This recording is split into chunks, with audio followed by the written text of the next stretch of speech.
कैसे अइयो भैया गारी देबो हो भौजैया करल चाह रिश्ता खता ए भैया करल चाह रिश्ता खता। तोरा बिना भैया के सुना हो कलैया गे बोले नहीं तू बतियाइसा गे बहिनी बोले नहीं तू बतियाइसा।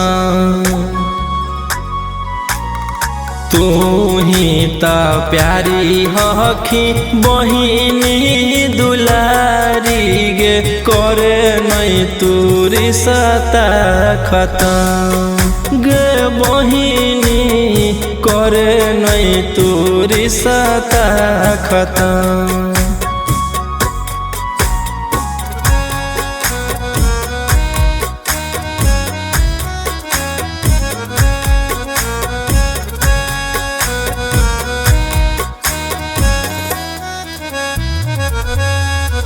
से कछि कलिया जी भैया हमको सुरावा से माई बाप के जाइते छोड़ाइला नहीं हरावा।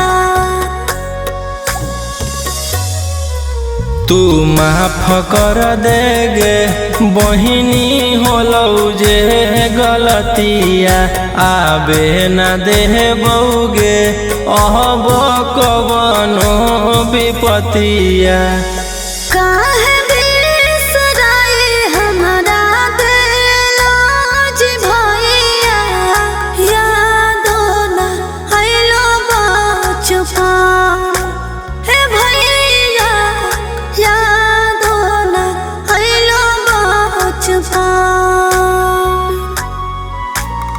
कैसे अइयो भैया गारी देबो हो भौजैया करल चाह रिश्ता खता ए भैया करल चाह रिश्ता खता।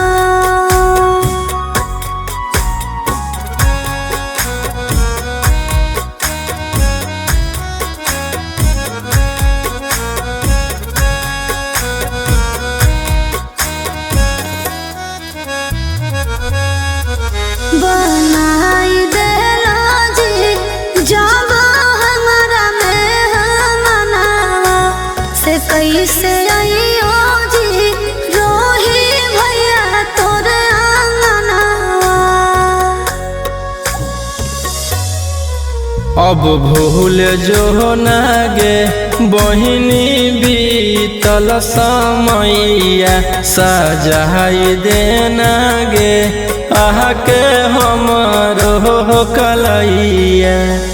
राजा रोशन भैया मानो लियो तोरा दुनिया से बढ़ के अपन हे भैया दुनिया से बढ़ के अपन।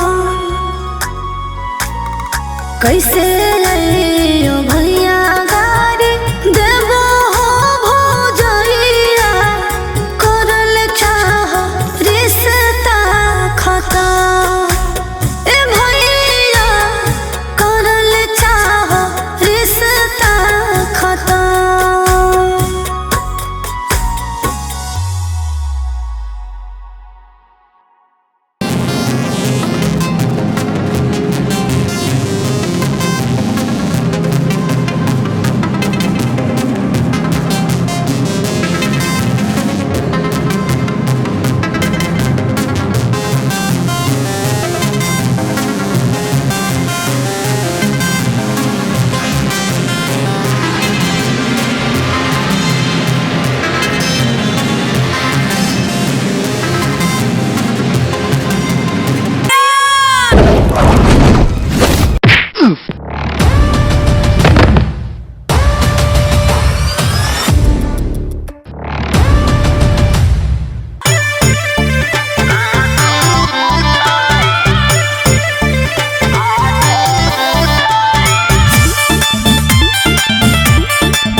एगो